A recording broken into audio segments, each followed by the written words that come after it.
Uncle Willie and the Soup Kitchen by Diane DeSalvo Ryan. Talk to me, says Uncle Willie when he picks up me from school.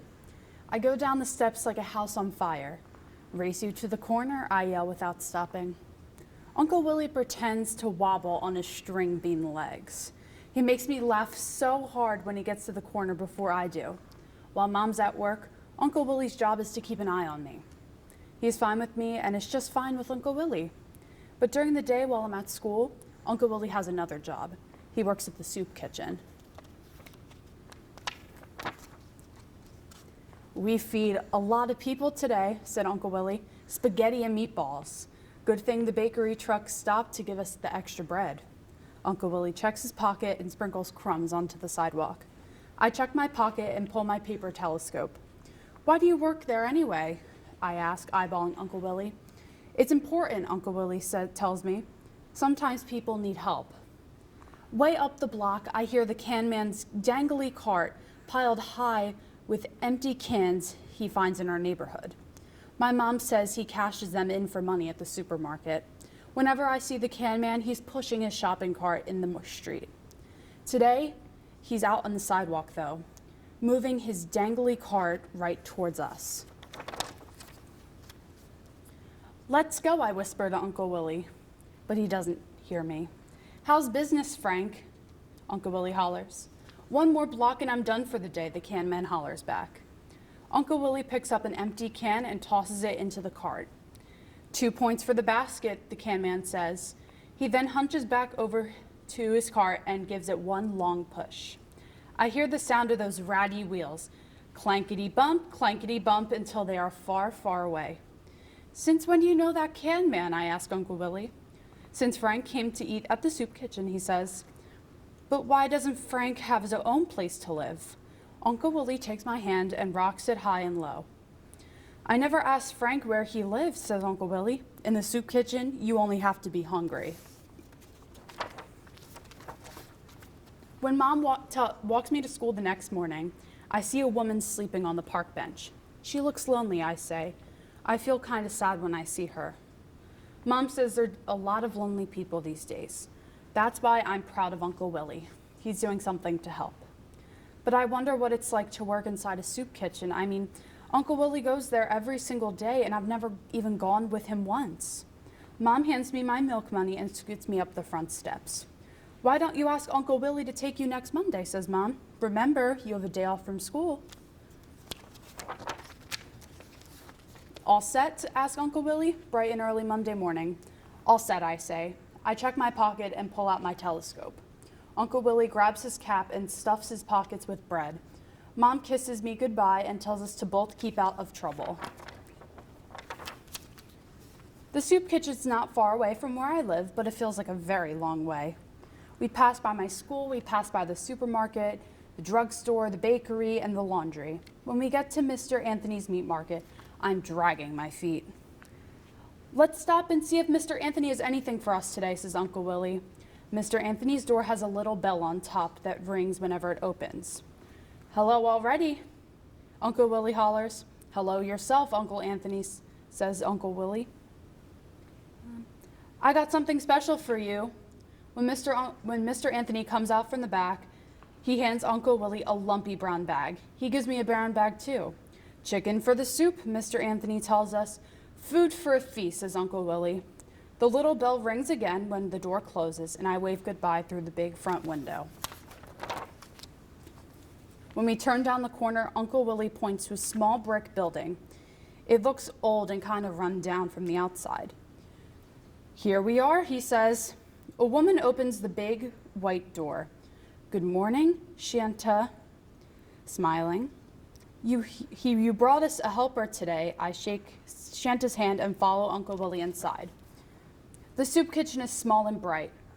The 4 huge soup pots steaming on the stove make the whole place smell delicious.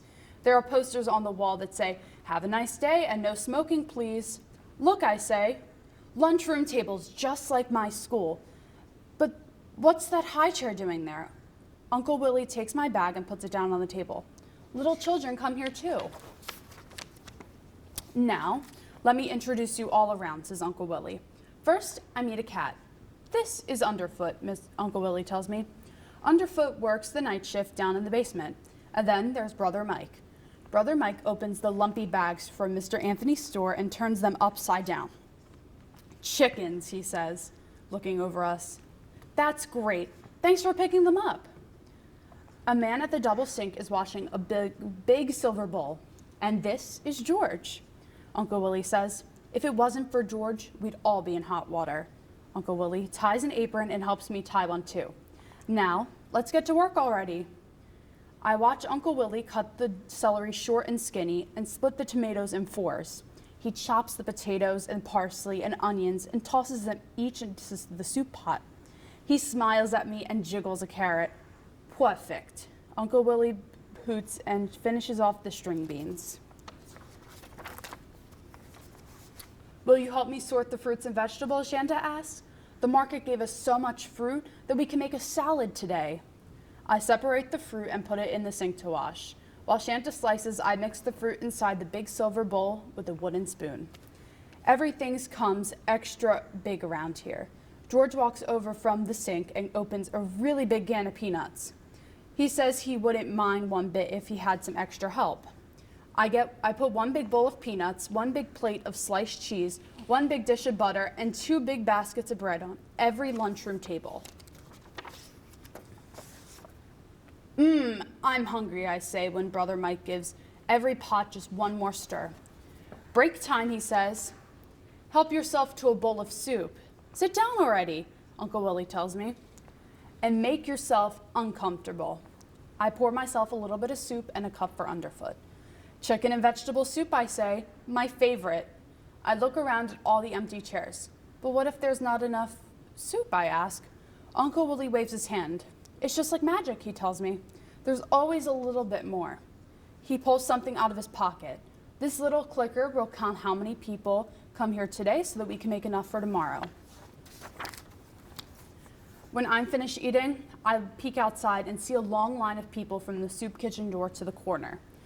I used to be out there on those lines, says George, but now I'm here helping. I stare out the window and reach for Uncle Willie. Are all those people homeless, I whisper? Is George homeless too? Uncle Willie leans a little closer and says, George rents a room in a building nearby, but some of the people have a place to live. If they're here, they're hungry, and we're here to help fill up the bowls. Brother Mike ladles the steaming soup into the bowls and places one on every tray. Shanta dishes out on the fruit cups and puts them on the tables. When the first trays come ready with soup and fruit, Uncle Willie yells out, lunchtime!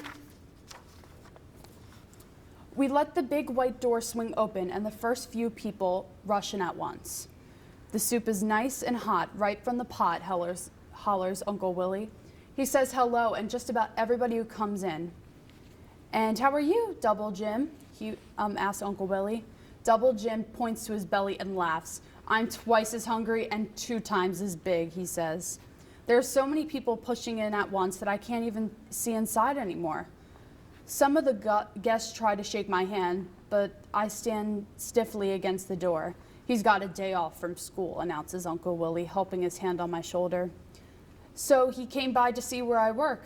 That's Frank the can man, I whisper. Hello there, Frank, says Uncle Willie, showing him the boxes of fruits and vegetables. Help yourself out, we have extra today. In no time, the soup kitchen is full. Shanta fills up the fruit cups one after the other, while Brother Mike fills up the bowls. All of a sudden, it sounds to me as if everyone's talking at once. People go up to the counter and say, this soup is great, can I have seconds? You gave her more chicken than you gave me. But I was in first. We need more bread on the table, please. We want more butter on theirs, more cheese on ours. I watch the guests and go in and out. First hungry, then full. First hungry, then full. Come on in, says Uncle Willie. George is walking back and forth. He picks up the dirty dishes on the counter and carries them back to the sink. I can hear the soup spoons going clink, clink, clink.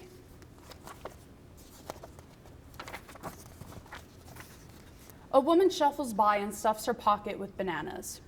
She looks a little bit like the woman I saw sleeping on the park bench. I hope so. I hope she comes to eat at the soup kitchen. It's not so lonely here. Before I know it, the line outside the soup kitchen is gone, and so is all the fruit inside Shanta's silver bowl.